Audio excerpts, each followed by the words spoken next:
بسم اللہ الرحمن الرحیم۔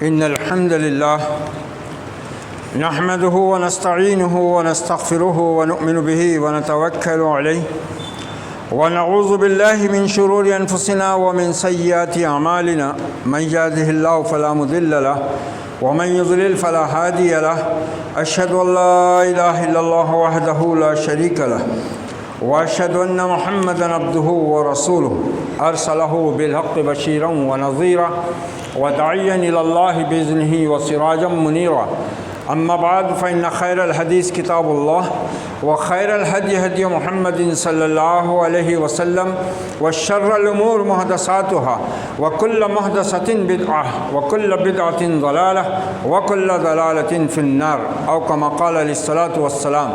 أيها المسلمون والمسلمات، قال الله عز وجل في كتابه الكريم والفرقانه الحميد: أعوذ بالله السميع العليم من الشيطان الرجيم، بسم الله الرحمن الرحيم، يا أيها الذين آمنوا اتقوا الله حق تقاته ولا تموتن إلا وأنتم مسلمون، وقال ربكم يا أيها الذين آمنوا اتقوا الله وقولوا قولا سديدا يصلح لكم أعمالكم ويغفر لكم ذنوبكم ومن يطع الله ورسوله فقد فاز فوزا عظيما۔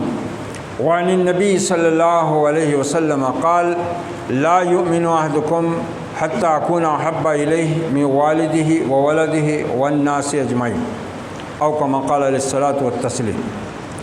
محترم خواتین حضرات، گزشتہ ہفتے ہم نے بیت اللہ کی تعمیر سے قبل پیش آنے والے معاملات اور ابراہیم خلیل اللہ کی ان عظیم ترین آزمائشوں کا ذکر ہم نے سنا ہے، جس کے لیے اللہ تعالیٰ نے انہیں اپنا وفادار بندہ قرار دیا، لوگوں کا امام بنایا، اور پھر ان کے ذریعے اور ان کے بیٹے کے ذریعے اپنے گھر کی تعمیر کروائی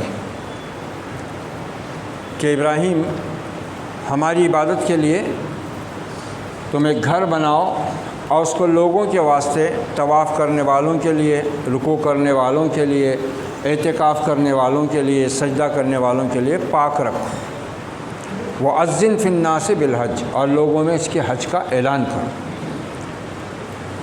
یہ تو خانہ کعبہ کی تعمیر کے لیے اتنی بڑی جو ہے فضا بنائی گئی، جس میں ابراہیم خلیل اللہ کو سخت ترین آزمائشوں سے آزمایا گیا، اور ہر آزمائش، بعد کے آنے والی آزمائش جو ہے وہ گزری ہوئی آزمائش سے بڑی کڑی ہوتی تھی، سخت ہوتی تھی، مگر اللہ کا یہ خلیل، اللہ کا یہ وفادار بندہ ہر آزمائش میں پورے رسوخ کے ساتھ، پورے جزم اور حزم کے ساتھ اور پوری ثابت قدمی کے ساتھ کامیاب ہوتا رہا۔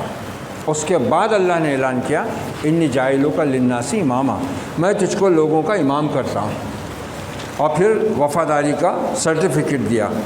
اب یہاں جو اس کے بعد میں سلسلہ ہے،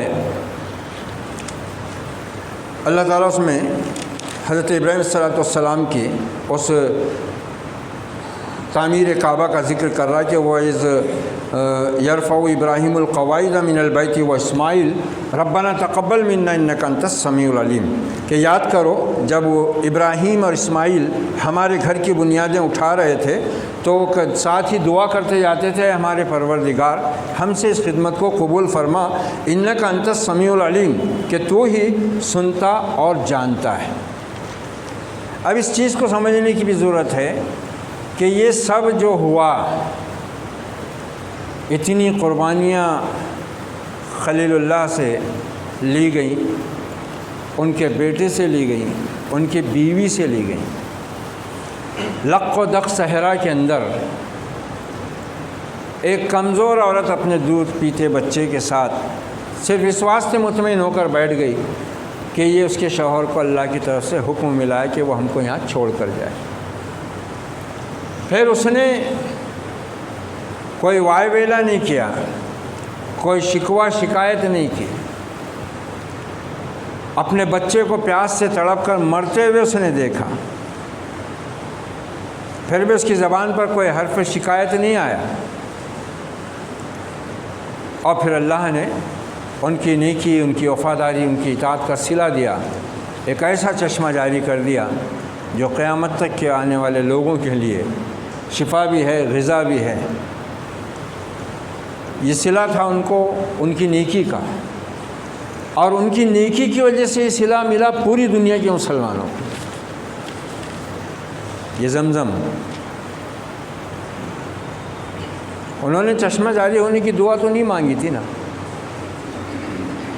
نہ ابراہیم خلیل اللہ نے مانگی تھی یہ دعا، نہ حضرت ہاجرہ نے مانگی تھی۔ وہ تو دوڑ رہی تھی بے تاب ہو کر بچے کی پیاس کو بجھانے کے لیے، اپنی پیاس بجھانے کے لیے، کہ کوئی انسان نظر آ جائے، کوئی قافلہ نظر آ جائے، آواز دے لوں، پانی مل جائے، تھوڑا سا جان بچ جائے، مگر وہاں تو زمزم شروع کر دیا گیا۔ اللہ کے نیک بندوں کے ذریعے اس دنیا میں اللہ کی رحمتیں برستی ہیں۔ قیامت کیوں واقع ہوگی؟ اس لیے کہ کوئی اللہ کو یاد کرنے والا نہ ہوگا، اور وہ گھر جو اللہ کی عبادت کے لیے خاص طور سے تعمیر کیا گیا، اور جس کی تعمیر سے پہلے وہ شہر بسانے کے لیے یہ ساری چیزیں پیش آئیں، اب اس میں آگے بات آتی ہے، ربنا واجعلنا مسلمین لک ومن ذریتنا امۃ مسلمۃ لک۔ یہ یوں ہی نہیں ہے، ہم سے یہود اور نصارہ کی دشمنی کی بنیاد کیا ہے؟ یہی ہے، یہی چیز ہمارے اور ان اہل کتاب کے بیچ دشمنی کی سب سے بڑی وجہ بنی ہوئی ہے، سب سے بڑی وجہ۔ ابراہیم خلیل اللہ کو یہود بھی مانتے ہیں، نصارہ بھی مانتے ہیں، تورات میں بھی ذکر ہے، انجیل میں بھی ذکر ہے۔ ابراہیم خلیل اللہ ان تینوں امتوں کے پاس ایک بہت بڑی اور عظیم حیثیت کے مالک ہیں، یہودیوں کے پاس بھی، عیسائیوں کے پاس بھی، اور مسلمانوں کے پاس بھی۔ اور فلسطین میں جہاں حضرت اسحاق کو آپ نے بسایا تھا اور مسجد اقصیٰ کی تعمیر ہوئی تھی، اس سے بھی حضرت ابراہیم کا تعلق جڑا ہوا ہے، اور یہ جو اب مسلمانوں کا قبلہ ہے قیامت تک کے لیے، اس سے بھی حضرت ابراہیم کا تعلق صرف جڑا ہوا ہی نہیں ہے، بلکہ وہی معمار کعبہ ہیں، انہی کے ذریعے اس کی تعمیر نو ہوئی ہے، انہی نے اس کو آباد کیا ہے، انہی نے اس گھر کو بنایا ہے شہر بسانے کے بعد۔ وہ بلد امین بسایا گیا پہلے، پھر گھر بنایا گیا، اور اس گھر کے بناتے وقت دعا ہو رہی ہے معمار کعبہ کی، ربنا واجعلنا مسلمین لک، اے ہمارے پروردگار ہم دونوں باپ بیٹوں کو، حضرت اسماعیل بھی تھے نا ساتھ، ہم دونوں باپ بیٹوں کو اپنا فرما بردار بنا۔ مسلم، حضرت ابراہیم علیہ السلام کی سیرت میں یہ لفظ بھی زیادہ چلتا ہے، جیسا شرک سے برات کا اعلان چلتا ہے نا، وما انا من المشرکین، تو ویسے یہ ساتھ ساتھ چلتا ہے،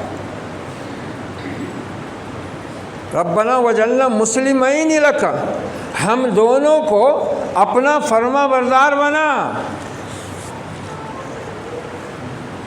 کبھی آج کوئی مسلمان باپ اپنے ساتھ اپنی اولاد کے لیے دعا مانگتا ہے؟ ساری دعائیں مانگتے ہیں، سب دنیا کے واسطے، سب دنیا کے واسطے۔ دیکھو فائنل ایئر ہے، ذرا دعا کرو، فائنل ایئر ہے بچے کو، دعا کرو۔ فائنل ایئر تو قیامت کے بعد ہونے والا ہے سب کا، اس میں جو کامیاب ہوا وہ کامیاب ہے، جو ناکام ہوا وہ گیا۔ یہ تو ڈھکوسلے ہیں متاع غرور کے۔ بچہ انٹرویو کو گیا ہوا ہے، ذرا دعا کرو کامیاب ہو جانا۔ اور بہت ہوا تو کیا ہے، بیمار ہے، شفا کے واسطے دعا کرو بس، اور نہ رب سے واسطہ اور نہ دعاؤں سے کوئی لینا دینا۔ اولاد نہیں ہے تو اولاد کی دعا کرو بس، اولاد دے اولاد کیسی بھی دے، بیچ کھانے والی دے، پاؤں سے روننے والی دے، باپ دادا کے نام پر کلنگ کا ٹیکا بننے والی دے، خاندان کا نام ڈبانے والی دے، اولاد ہو نا، وہ بھی لڑکا کیسا ہی کیوں نہیں نکلتا۔ یہاں تو پہلے بھی دعا مانگی اولاد کے لیے تو اس میں قید لگا کر مانگی، ربی حبلی من الصالحین، میرے رب مجھ کو نیک اولاد عطا فرما۔ اور جب نیک اولاد مل گئی اور ساتھ دے رہی ہے باپ کا، اس سے معلوم ہوا کہ باپ کو بیٹوں اور بیٹوں کو باپ کے ساتھ دینی معاملات میں تعاون کرنا انتہائی ضروری ہے۔ مگر ہو کیا رہا ہے، تعلیم وہ دی نہیں جا رہی ہے کہ جس سے اولاد کو یہ معلوم ہو کہ میرے رب کا میرے ماں باپ کے معاملے میں حکم کیا ہے، اور نہ ماں باپ کو یہ معلوم ہے کہ میرے رب اور رسول کا اولاد کے معاملے میں میرے اوپر کیا ذمہ داری کا حکم آیا ہوا ہے، میرے اوپر کیا حقوق ان کے عائد ہوتے ہیں۔ بلکہ ماں باپ آج کے سمجھتے ہیں کہ سارے حق ان کے ہی ہیں، اولاد کے کچھ حق ہی نہیں ہیں، ماں باپ کے ہی ہیں حق، اولاد کے حقوق ہی نہیں ہیں۔ عجیب قسم کا معاملہ ہے، دین سے نہ ماں باپ کو تعلق، نہ اولاد کو لینا دینا۔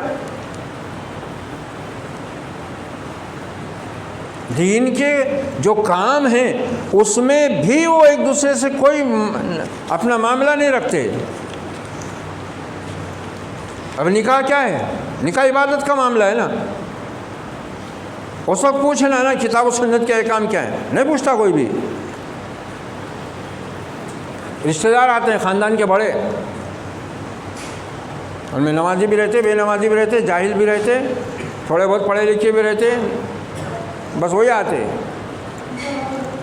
دین کب یاد آتا؟ جب نوبت طلاق کی آتی،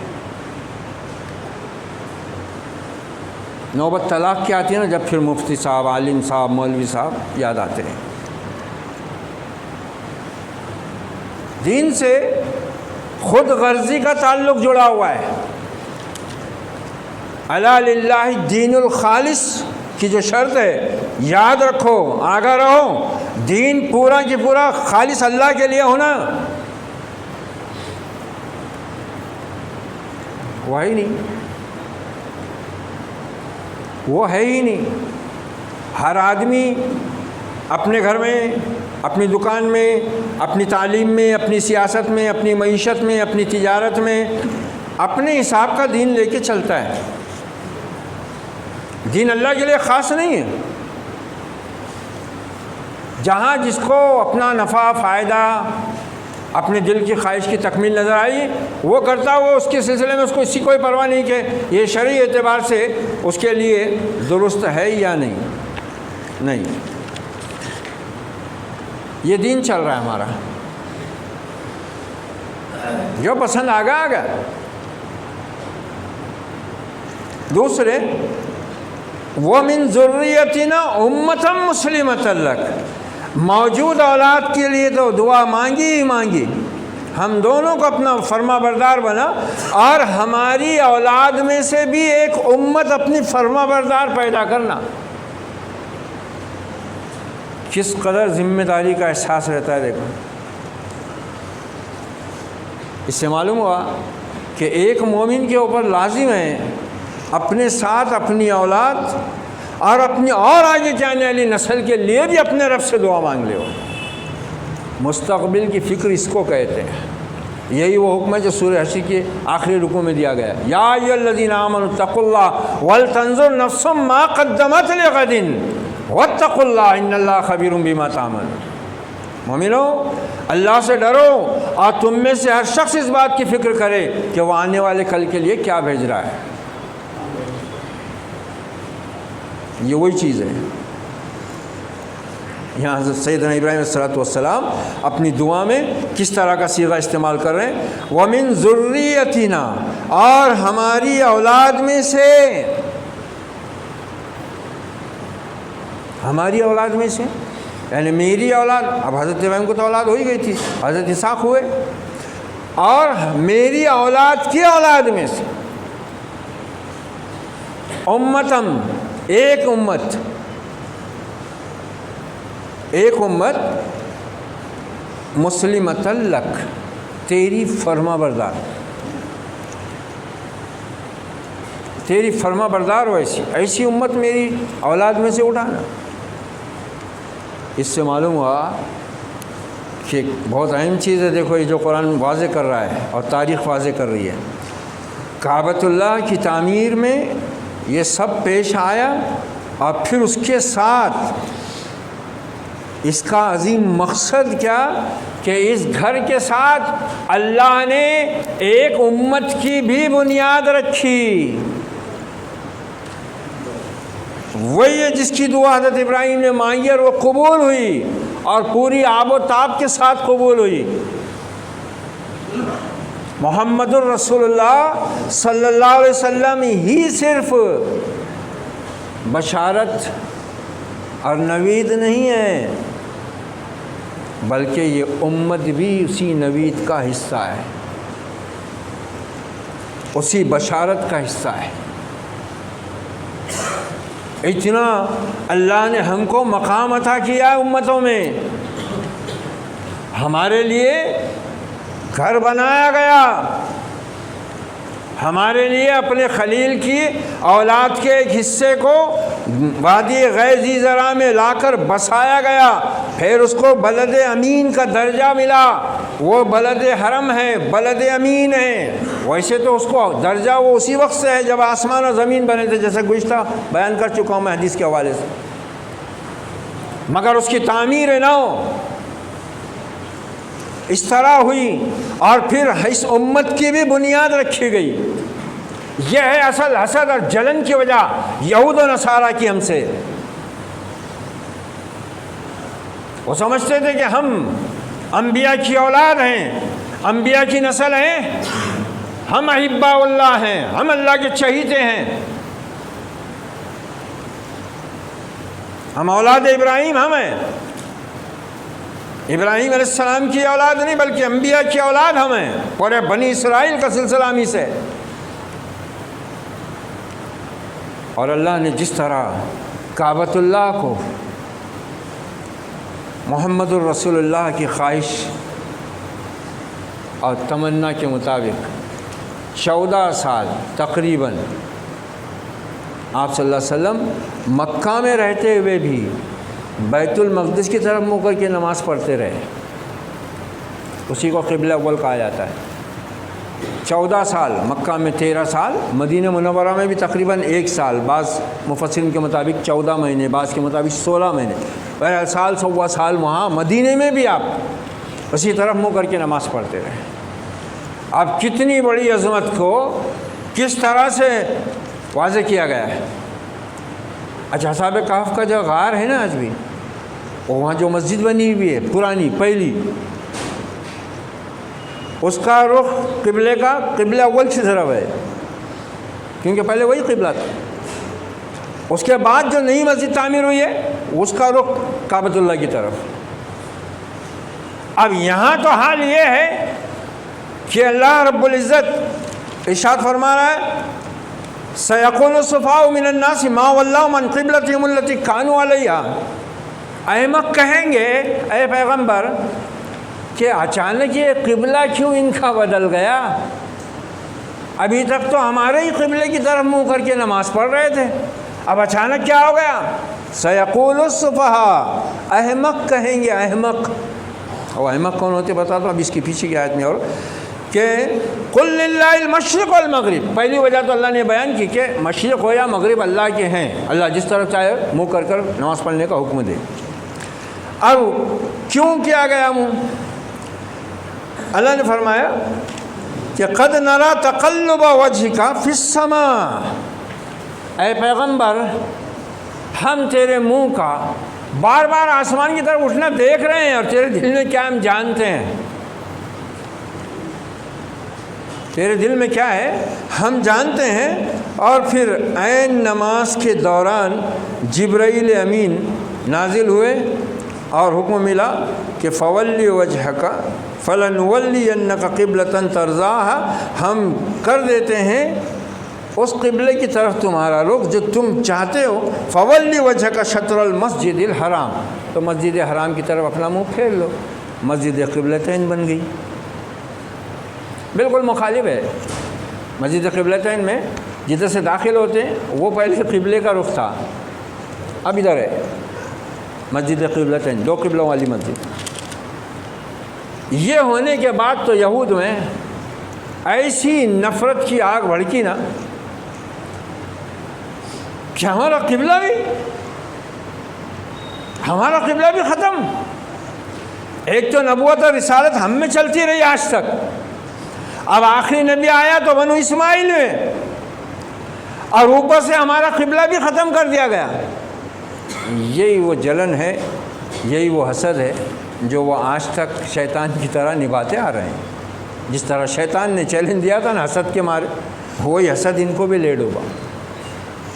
اب حضرت ابراہیم صلی اللہ علیہ وسلم دعا مانگ رہے ہیں، وَأَرِنَا مَنَاسِكَنَا وَتُبْ عَلَيْنَا إِنَّكَ أَنْتَ التَّوَّابُ الرَّحِيمُ، ہمیں سکھا اپنے حج کے قاعدے طریقے، عبادت بندگی کے طریقے، وَتُبْ عَلَيْنَا، ہم پر رحم کر، ہم کو معاف کر، إِنَّكَ أَنْتَ التَّوَّابُ الرَّحِيمُ، بے شک تو بڑا توبہ قبول کرنے والا اور رحم کرنے والا ہے۔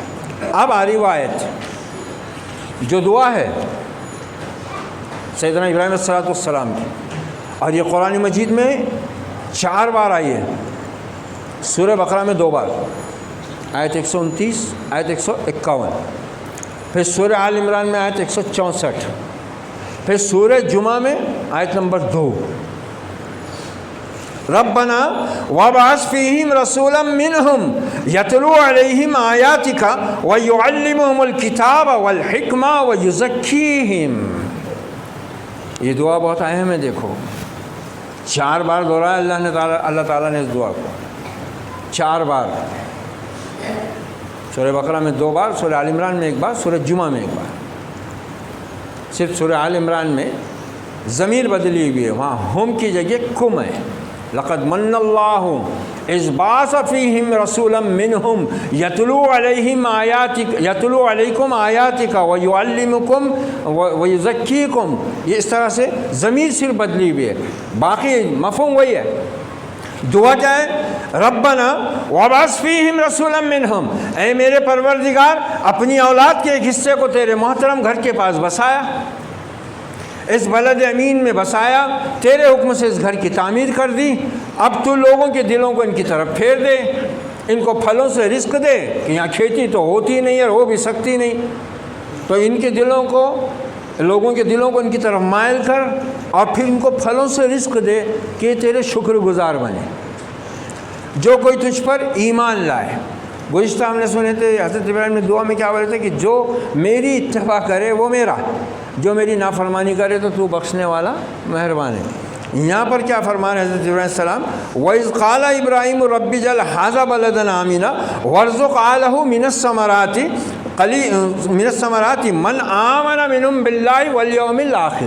یہاں ایمان کی قید لگا کے دعا مانگی تھی حضرت ابراہیم نے کہ پروردگار، جب کہا ابراہیم نے اپنے رب سے، بنا اس شہر کو امن کا شہر، اور روزی دے اس کے رہنے والوں کو پھلوں سے، میووں سے، اور جو کوئی ان میں سے ایمان لائے اللہ پر اور آخرت کے دن پر، ان کے لیے دعا مانگی حضرت ابراہیم السلام نے کہ ان کو پھلوں سے رزق دے۔ اللہ نے فوراً فرمایا قال ومن کفر فأمتعه قلیلا، نہیں ابراہیم، جو کفر بھی کرے گا نا، میری ناشکری کرے گا نا، میں اس کو بھی فائدہ پہنچاؤں گا۔ اور اسی فائدے کے بارے میں بار بار قرآن نے مسلمانوں کو بھی متنبہ کیا، اور نبی آخر الزماں صلی اللہ علیہ وسلم کو بھی نصیحت فرمائی، لا یغرنک تقلب الذین کفروا فی البلاد متاع قلیل ثم مأواہم جہنم وبئس المہاد۔ دھوکہ نہ دے تم کو اللہ کی زمین پر کافروں کی چلت پھرت، شان و شوکت، اس سے دھوکہ مت کھانا۔ افسوس کہ یہ امت پوری طرح اس دھوکے کا شکار ہو چکی ہے۔ کیا ہے تو نے متاع غرور کا سودا، پورا متاع غرور کا سودا چل رہا ہے، اسی میں اندھے بہرے بن کر بہہ رہے ہیں۔ پورا سود و زیاں کا دھوکہ ہے جس میں امت پھنسی ہوئی ہے۔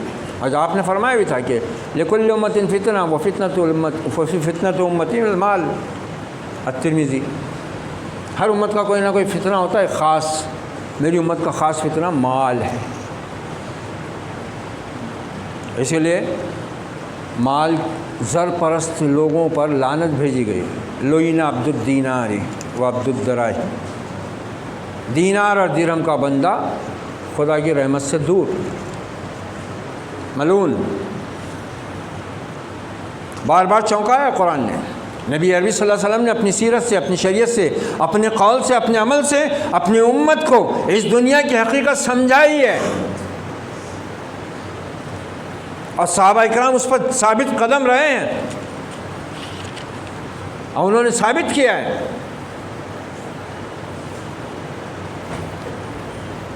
اور ایک صحابی نے جب آپ سے پوچھا تھا، حضرت سعد ابن سہل ابن سعد ساعدی رضی اللہ تعالیٰ عنہ بیان فرماتے ہیں کہ ایک شخص آیا اور اس نے پوچھا، یا رسول اللہ مجھے ایک ایسی جامع بات بتا دیجئے کہ جس کے کرنے کے بعد میں عمل اس پر کروں، اس بات پر، تو اللہ بھی مجھ سے محبت کرے اور لوگ بھی مجھ سے محبت کریں۔ دلنی علی عمل اذا عملتہ یحبنی اللہ و یحبنی الناس و یحب الناس۔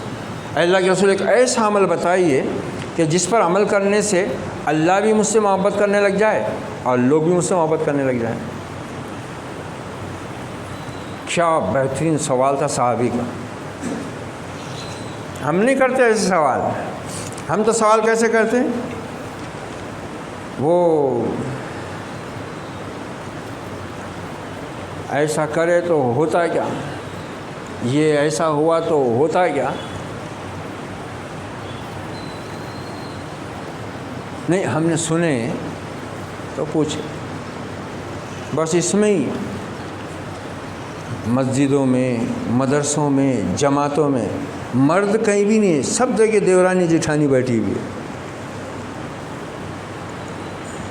دیورانیاں جٹھانیاں بیٹھے ہوئے، ساس بھاؤں بیٹھے ہوئے، سب جگہ، مدرسے میں، مسجد میں، وہی ان کے ٹوچنے اور وہی جھگڑا برابر، ویسی جھگڑے ان کے۔ تم غور کرو، مردوں والی بات ہی نہیں رہتی۔ علم ہو تو گیا چولہے میں، علم و شریعت ہو تو بات کی بات، مردوں والی بھی بات نہیں رہتی، وہ دیورانی جٹھانی والا جھگڑا، اس کا بھی ذکر قرآن نے کیا ہوا ہے کہ اس ٹائپ کے لوگ ہوتے ہیں کچھ جو ان کاموں پر بھی اپنی تعریف چاہتے ہیں جو انہوں نے نہیں کیے۔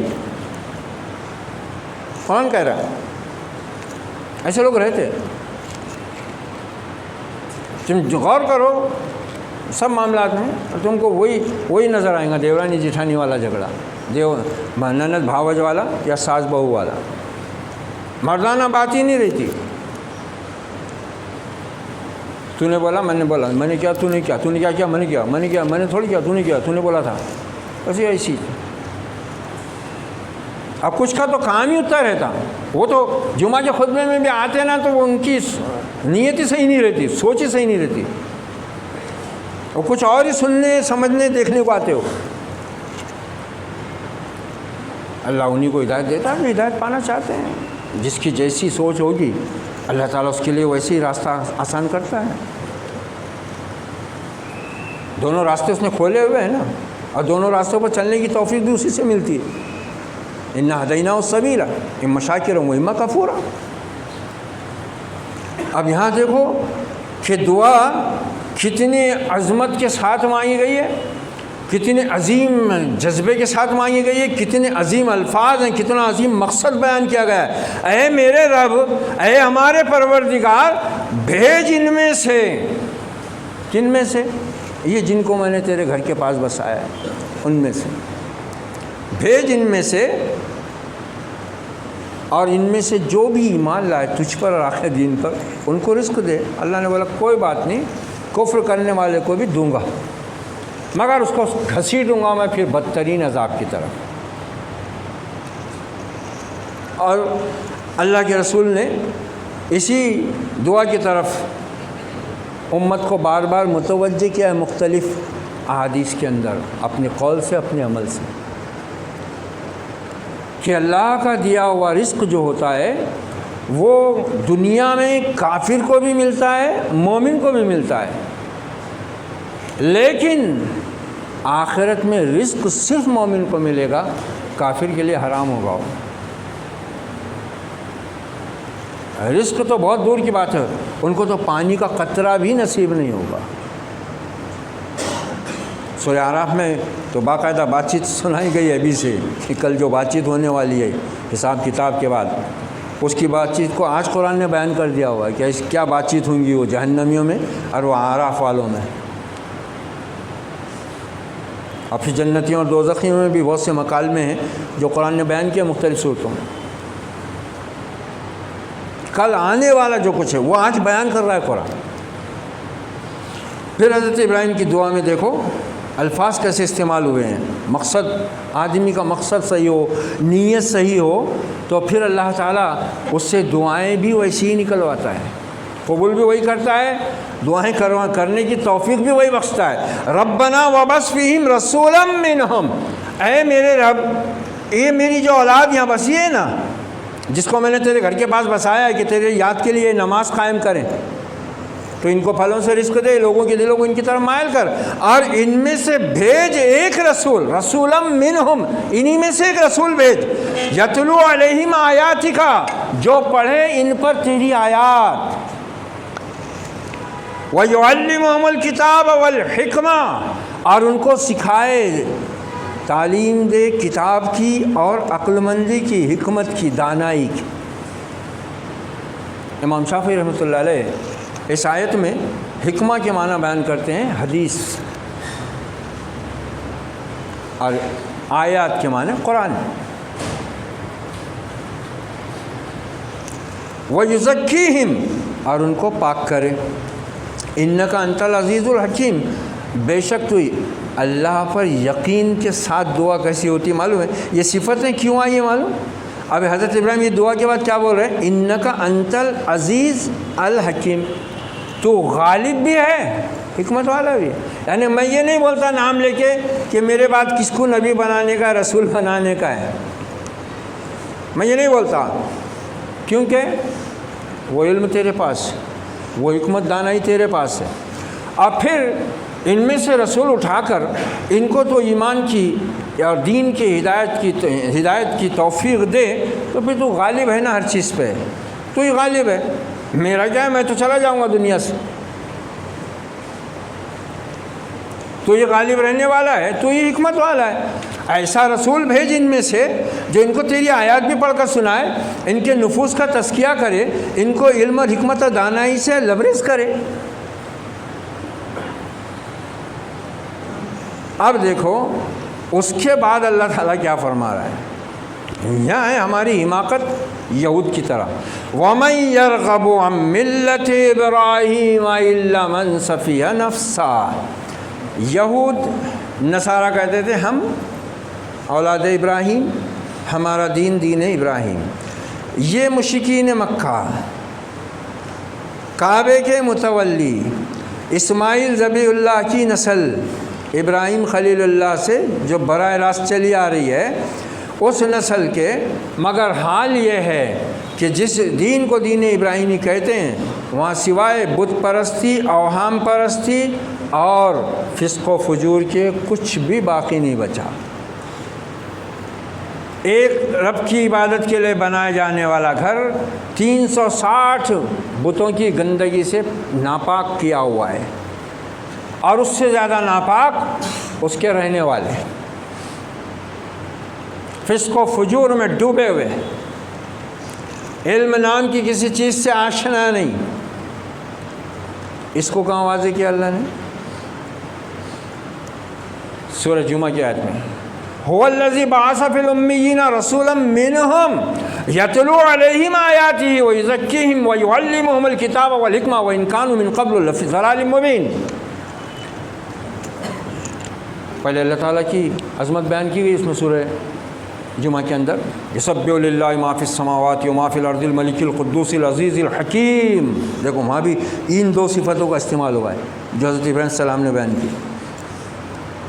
والذی بعث فی الامیین رسولا منہم، وہی تو ہے جس نے بھیجا امیوں میں سے ایک رسول، نبی امی، یہ اس رسول کا امتیازی وصف کہ وہ امی، لیکن اس نے علم و حکمت کے وہ ذخائر دیے دنیا کو جس کے انسان کسی بھی مرحلے پر پہنچ کر احسان مندی کا حق ادا نہیں کر سکتا، جس کا شکریہ نہیں ادا کر سکتا، جس کی کنارے کو نہیں پہنچ سکتا، جس کی تہہ میں نہیں اتر سکتا، وہ علم و حکمت کے سمندر آپ نے اس دنیا میں بہائے امی ہوتے ہوئے۔ مگر اللہ تعالیٰ نے کیا فرمایا؟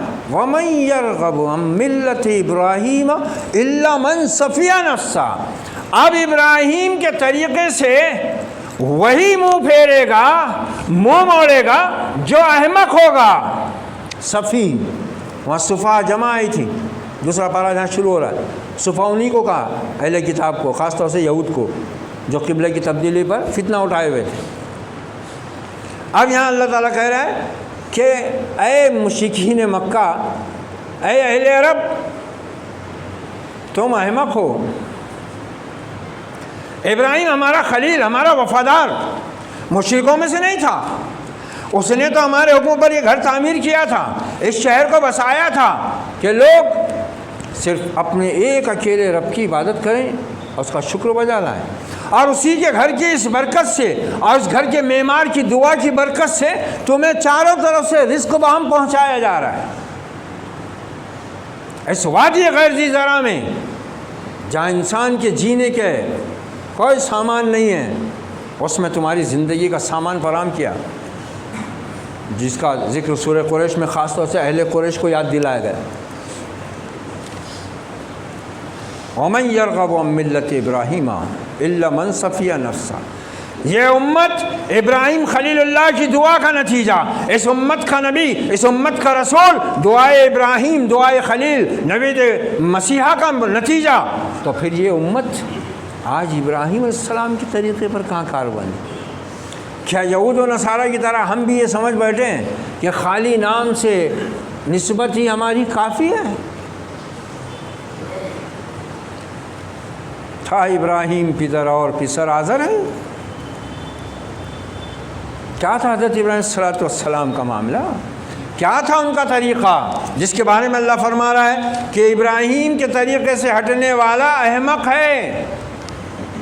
یعنی اہل مکہ کو بھی کہا گیا اور یہود و نصارہ کو بھی کہ اپنی جس نسبت پہ تمہیں فخر ہے نا، تم احمق ہو۔ ہمارا ابراہیم ان ساری چیزوں سے کوئی واسطہ نہیں رکھتا تھا، یہاں تک کہ یہودی نصرانی بنی اسرائیل یہ دو فرقوں میں بٹے، پھر ان کے اندر فرقے بنتے چلے گئے، تو حضرت ابراہیم السلام کو بھی اپنے فرقے میں شامل کریں، اللہ تعالیٰ کو تردید کرنی پڑی۔ ما کان ابراہیم یہودیا ولا نصرانیا الا من کان حنیفا مسلما، ابراہیم نہ یہودی تھے نہ نصرانی تھے، وہ تو بالکل خالص مسلم تھے، یکسو ہو کر اللہ کے لیے، مسلم، حنیفا مسلما، یہاں بھی وہی لفظ استعمال کیا گیا ہے۔ وما کان من المشرکین، وہ مشرکوں میں سے بھی نہیں تھے۔ تم سب احمق ہو، اور یہ امت، یہ ملت ابراہیم ہے، امت محمدی ہے علیہ صاحبہم الصلاۃ والسلام، مگر کیا اس کی آج روش ہے؟ وضع میں تم ہو نصارہ ہو، تمدن میں ہنود، یہ مسلمان ہیں جنہیں دیکھ کے شرمائیں یہود۔ باپ کا علم نہ بیٹے کو اگر ازبر ہو، پھر پسر قابل میراث پدر کیوں کر ہو؟ احمق بنے ہوئے ہم، احمق۔ ہماری وضاقتہ نصرانیوں کی، رسم و رواج مشرکوں کے، سوچ اور فکر ہماری یہودیوں والی۔ اب یہ احمق کیا ہوتا ہے اس کی تعریف میں کئی بار بتا چکا ہوں، بولنے کو تو لطیفہ ہے مگر حقیقت میں بہت پیاری وضاحت ہے وہ احمق حماقت کی۔ احمق کس کو بولتے ہیں؟ احمق کیا ہوتا ہے؟ ایک آدمی پاگل خانے کے سامنے اپنی کار لے کے رکا اور نیچے اتر کے پریشان ہو رہا، اور پاگل خانے کی کھڑکی سے دو پاگل اس کو دیکھ رہے، اور اس کو بولے اے کیا ہوا؟ اس نے جو دیکھا، ارے باپ یہ پاگل خانہ ہے، یہ تو پاگل دکھ رہے۔ بولے کیا ہے؟ ارے کیوں پریشان ہے؟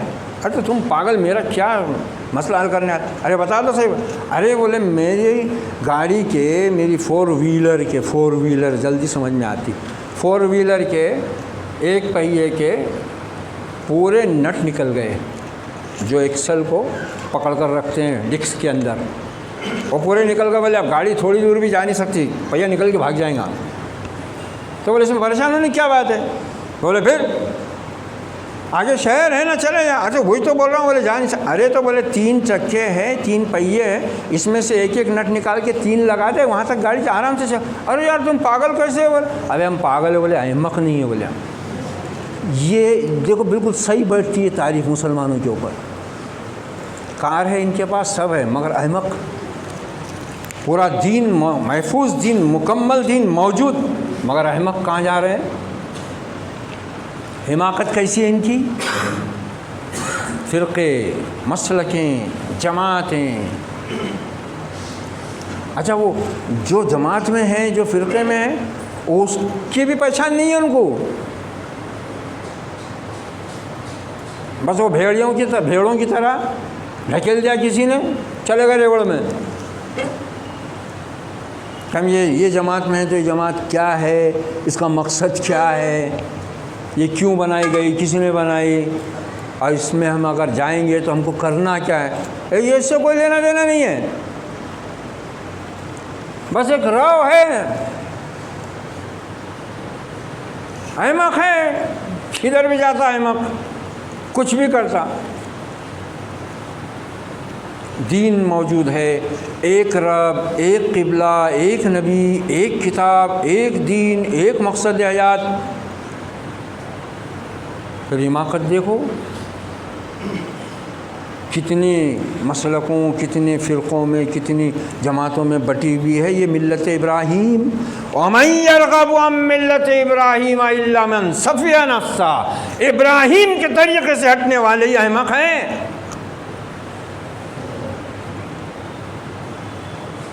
اور حماقت بہت بدترین چیز ہے، بتایا نا میں نے بھی، پاگل پن سے بھی بری چیز ہے حماقت۔ ارے کم سے کم آدمی پاگل ہوگا تو حساب بھی نہیں ہوگا نا، اس کا قلم اڑ جاتا اس کے اوپر سے تو۔ مگر احمق تو اپنی حماقت سے کیا کرتا؟ اپنے اعمال نامے سیاہ پر سیاہ، سیاہ پر سیاہ کرتے چلے جاتا، اور اس کو احساس بھی نہیں ہوتا۔ وَلَٰكِن لَّا يَشْعُرُونَ وَلَٰكِن لَّا يَفْقَهُونَ، یہ شعور بھی نہیں رکھتے، سمجھتے بھی نہیں، وَلَٰكِن لَّا يَعْلَمُونَ، اور علم بھی نہیں رکھتے۔ یہی فرمایا اللہ تعالیٰ نے ان کے بارے میں، وَمَن يَرْغَبُ عَن مِّلَّةِ إِبْرَاهِيمَ إِلَّا مَن سَفِهَ نَفْسَهُ وَلَقَدِ اصْطَفَيْنَاهُ فِي الدُّنْيَا، ہم نے تو ابراہیم کو اس دنیا کے لیے بھی منتخب کیا تھا، وَإِنَّهُ فِي الْآخِرَةِ لَمِنَ الصَّالِحِينَ، اور آخرت میں بھی وہ ہمارے نیکوکار بندوں میں سے ہوگا۔ کیوں ہوگا؟ إِذْ قَالَ لَهُ رَبُّهُ أَسْلِمْ، دیکھو پھر آیا وہ لفظ، پورے اس میں وہی لفظ چل رہا ہے۔ دعا میں کیا حضرت ابراہیم استعمال کر رہے ہیں؟ رَبَّنَا وَجَعَلْنَا مُسْلِمَيْنِ لَكَ وَمِن ذُرِّيَّتِنَا أُمَّةً مُّسْلِمَةً لَكَ۔ اور اب یہاں پر اللہ تعالیٰ ان کے بارے میں کہہ رہا ہے، جب یاد کرو جب اس کو کہا اس کے رب نے کہ حکم بردار بن جا، فرما بردار ہو جا، حوالے ہو جا، قَالَ أَسْلَمْتُ لِرَبِّ الْعَالَمِينَ، تو ابراہیم نے فوراً کہا میں سارے جہانوں کے پروردگار کے حوالے ہوتا ہوں، سارے جہانوں کے پروردگار کے حوالے ہوتا ہوں۔ اور پھر کیسے حوالے ہوئے؟ ان صلاتی و نسکی و محیایا و مماتی للہ رب العالمین لا شریک لہ وبذالک امرت وانا اول المسلمین۔ نماز ہو، قربانی ہو، یہ دو عبادتیں جن پر دین کا پورا انحصار ہوتا ہے، ایک بدنی ایک مالی۔ میری نماز، میری قربانی، اور اس کے ساتھ کیا قرآن مجید کا انداز بیان ہے، کتنی بڑی بات کو کتنا مختصر بیان کرتا ہے وہ محیا و مماتی، میرا جینا اور مرنا اللہ رب العالمین کے لیے۔ اب زندہ انسان کا کچھ نہیں بچا باقی، اب جو کچھ ہے سب اللہ کے لیے، وہ بھی کیسا؟ لا شریک لہ، اس اللہ رب العالمین کے لیے جس کا کوئی شریک ہے ہی نہیں، اسی کا حکم دیا گیا ہے مجھ کو، اور میں سب سے پہلے فرما برداروں میں سے ہوں۔ وَبِذَالِكَ أُمِرْتُ وَأَنَا أَوَّلُ الْمُسْلِمِينَ، وہاں بھی یہ لفظ استعمال ہوا ہے۔ اب اللہ تعالیٰ نے فرمایا کہ اس نے کہا کہ ہم نے جب کہا کہ ابراہیم حوالے ہو ہمارے، حکم بردار بن ہمارا، فرما بردار بن ہمارا، اس نے کہا اسلمت لرب العالمین، اے سارے جہانوں کے پروردگار، میں حوالے ہوتا ہوں، میں حوالے ہوتا ہوں۔ اور اس کے بعد پھر آزمائش ہوئی۔ یہاں آج ہماری صورتحال کیا ہے؟ باطل ہماری حماقتوں کو جان چکا ہے، ہماری حماقت کو جان چکا ہے وہ، اس لیے کبھی نبی کے خلاف بیان دے دیا جاتا ہے اور اس کے بعد احمقوں کی یہ امت عجیب عجیب قسم کے سیاسی مظاہرے اور سیاسی لیڈروں کے اتباع میں عجیب عجیب قسم کے نعرے بازیاں یہ کر کے ایک عجیب ماحول بنا دیتے ہیں، جس میں نہ کہیں دور تک دین نظر آتا ہے، نہ اسلام نظر آتا ہے، نہ کچھ۔ کیا ہو رہا ہے؟ نبی کی شان میں گستاخی آپ کی زندگی میں بھی ہوئی ہے، آپ کے صحابہ کے دور میں بھی ہوئی ہے، خلفائے راشدین کے دور میں بھی ہوئی ہے، مگر وہ طاقت کے مالک تھے، طاقت کے ذریعے سے انہوں نے اس فتنے کا مقابلہ کیا، اور جب طاقت نہیں تھی تو اس وقت ان کے رب نے ان کا دفاع کیا۔ ہم تو دونوں سے محروم ہیں، نہ رب کی حمایت حاصل ہے کہ اس کے در پہ جھکتے ہی نہیں، اور نہ طاقت حاصل ہے، بس منہ کا زور ہے، اس کے بعد پوری ملت کو پھنسا دیتے ہیں۔ کیا حالت چل رہی ہے؟ کیسے واقعات آ رہے ہیں؟ اس امت کے واقعات کیسے آ رہے ہیں؟ تعلیم کے نام پر کیا ہو رہا ہے؟ ترقی کے نام پر کیا ہو رہا ہے؟ دین بیچ دیے، ایمان بیچ دیے۔ اب کیا بچا کیا ہوا ہے؟ اگر ہم اللہ کے ہو جاتے تو وہ رب کا وعدہ ہے، آج بھی موجود ہے وعدہ، اور وہ اپنے وعدے کو پورا کر کے رہتا ہے، وعدہ خلافی نہیں کرتا کہ مومنوں تم ان مشرکوں اور ان اہل کتاب سے بہت تکلیف دہ باتیں سنو گے، لیکن اگر تم تقوی پر رہو اور ثابت قدم رہو تو ان کی تمام ایذا رسانیاں، سازشیں تمہیں کچھ نقصان نہیں پہنچائیں گی۔ اللہ تمہارا ولی ہے، اللہ تمہارا مولا ہے، اللہ تمہارا مددگار ہے۔ تو ہم نہ اللہ کے ہوئے، نہ رسول کے ہوئے، نہ اپنے ہوئے۔ اب جو اپنا ہی نہیں ہوا وہ دوسرے کا ہوگا بھی کب؟ تو یہ ہمیں تاریخ بتاتی ہے، یہ آیتیں بتاتی ہیں کہ ہمارا ایک خاص مقام ہے اس دنیا میں، ہماری بنیاد رکھی ہوئی ہے، ہماری بنیاد رکھی گئی۔ اسی لیے تو قرآن نے ہمارے لیے لفظ کیا استعمال کیا؟ اخرجت، کنتم خیر امت اخرجت للناس، تم وہ بہترین امت ہو جس کو لوگوں کے لیے نکالا گیا ہے، نکالا اللہ نے ہم کو خاص طور سے۔ یہ دعائے خلیل کا نتیجہ ہے کہ رسول بھیجا اللہ نے انہی امیوں میں، اور اس رسول پر اپنے دین، اپنی نعمت کا اتمام کیا، اور پھر اس نبی کی امت کو خیر امت اور ملت اسلام اور ملت ابراہیم کا لقب دیا۔ تو ہمیں کچھ پاس و لحاظ ہونا چاہیے اللہ کے اس عظیم احسان کا۔ اسی لیے سورہ آل عمران کی جو آیت ہے اس میں اللہ تعالیٰ نے اس آیت کو اس طرح شروع کیا ہے، وَلَقَدْ مَنَّ اللَّهُ عَلَى الْمُؤْمِنِينَ إِذْ بَعَثَ فِيهِمْ رَسُولًا مِّنْهُمْ، اللہ نے احسان کیا ایمان والوں پر کہ بھیجا انہی میں سے ایک رسول، اور پھر پورے الفاظ یہی ہے جو ان کو اس کی آیات پڑھ کر سناتا ہے، ان کو کتاب اور حکمت کی تعلیم دیتا ہے اور ان کے نفوس کا تزکیہ کرتا ہے۔ تو ہمیں چاہیے کہ اپنے مقام کو ہم سمجھیں، کتنی بڑی عظمت ہے یہ، ذرا دیکھو، وہ خانہ کعبہ، وہ بیت اللہ، وہ بیت عتیق، وہ بیت قدیم یوں ہی نہیں اتنی فضیلتوں کا مالک ہو گیا ہوا ہے، اس کے پیچھے اللہ اپنے نیک بندوں کی پوری تاریخ کو ہمارے سامنے پیش کر رہا ہے، اور پھر ہم کو بتا رہا ہے کہ احسان دیکھو میرا کہ میں نے تم میں رسول بھیج کر تم کو اتنا اونچا مرتبہ دیا ہے، تم کو ایسی علم کی روشنی، ہدایت کی روشنی، حق کی روشنی عطا کی ہے۔ آج کیا حال کر کے رکھا ہے ہم نے اپنے دین کا، اپنے عقیدے کا، اپنے ایمان کا؟ سوچیں، ہم غور کریں۔ صرف ابراہیم سے وابستہ ہونے کا فخر نہ عربوں کے کام آیا، نہ اہل کتاب کے کام آیا، وہ تو اب حقیقتاً ان کے اولاد تھے، خونی تعلق تھا ان کا، تو نسلی تعلق تھا، مگر اللہ نے تو ان پر لعنت بھیج دی۔ نبیوں کی اولاد کو، تین تین آسمانی کتابوں کی حامل امت کو، بنی اسرائیل کو کافروں کی صف میں کھڑا کر دیا نا اللہ نے۔ لم یکن الذین کفروا من اہل الکتاب والمشرکین منفکین حتی تأتیہم البینہ، کافروں کی صف میں کھڑا کیا۔ ان الذین کفروا من اہل الکتاب والمشرکین فی نار جہنم، تو یہی کفر ہم سے سرزد ہو رہا ہے نا آج۔ ہم بھی تو اسی کفر کا ارتکاب کر رہے ہیں کسی نہ کسی صورت میں، اس احسان عظیم کی ہم ناقدری کر رہے ہیں نا، اسی کی سزا میں مختلف عذابوں کی شکل میں بھگتنی پڑ رہی ہے۔ ہم اللہ کے ہو جائیں، اپنے دین کو پورا اسی کے لیے خاص کر لیں، تو پھر یہ سارے فتنوں کا مقابلہ ہمارے بالمقابل اللہ کرے گا ہمارے لیے۔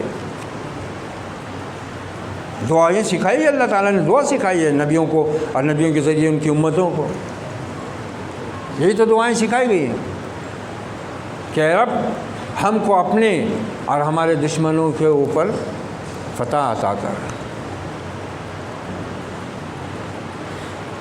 تو جب رب ہمارا ہوگا، ہم رب کے ہوں گے، تو دعائیں قبول ہوں گی نا۔ نماز نہیں، روزہ نہیں، نبی کا رہن سہن پسند نہیں، نبی کی وضاقتہ پسند نہیں، انگریز بنا ہوا ہے، مشرک بنا ہوا ہے، عملی زندگیوں میں کفر داخل ہے، بدعت کی بھرمار ہے، اور بس آ کر کہتا ہے کہ رسول کی شان میں کوئی گستاخی کرے گا تو ہم برداشت نہیں کریں گے۔ اپنی گستاخی دیکھتا نہیں؟ کیا کوئی مسلمان گستاخی کرے نبی کی شان میں تو کیا وہ یہ سمجھتا ہے کہ اس کو ہدایت مل جائے گی اور وہ بخشا جائے گا؟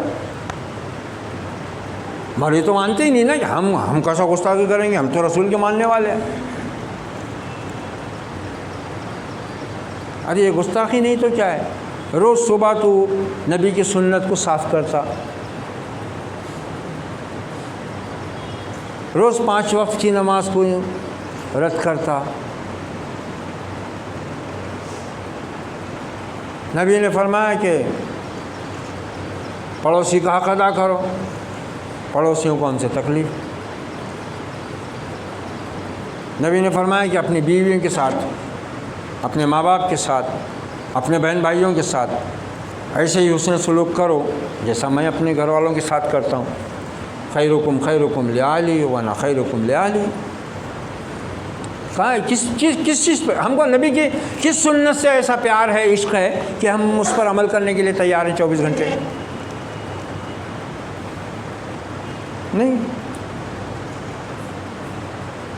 پھر محبت رسول کا دعویٰ کیا معنی رکھتا ہے؟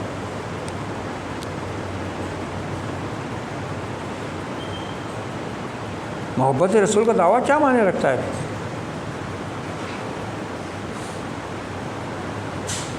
داڑھی منڈے ہوئے ایک وفد آیا تھا، ایک قبیلے کے کچھ لوگ آئے تھے جن کی داڑھی مونچھ سب غائب تھی، تو آپ نے منہ پھیر لیے تھے، ان کو دیکھے تک نہیں تھے۔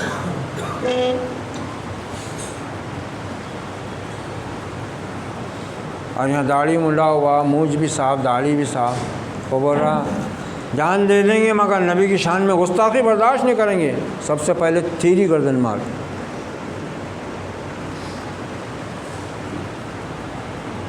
تو نبی کی شکل کو پسند نہیں کرتا، کم بخت۔ نبی جس شکل کو پسند کرتے ہیں وہ شکل کاہے کی ہے؟ وہ شکل داڑھی کی ہے، وہ نبی کی سنت ہے، اور تقریباً تمام انبیاء کی سنت ہے۔ اور کچھ تو ہیں بیچارے ایجوکیٹڈ، پتہ نہیں کیا داڑھی داڑھی داڑھی ہے، کوئی مسئلہ ہے؟ آپ داڑیاں رکھانے کو آئے تھے؟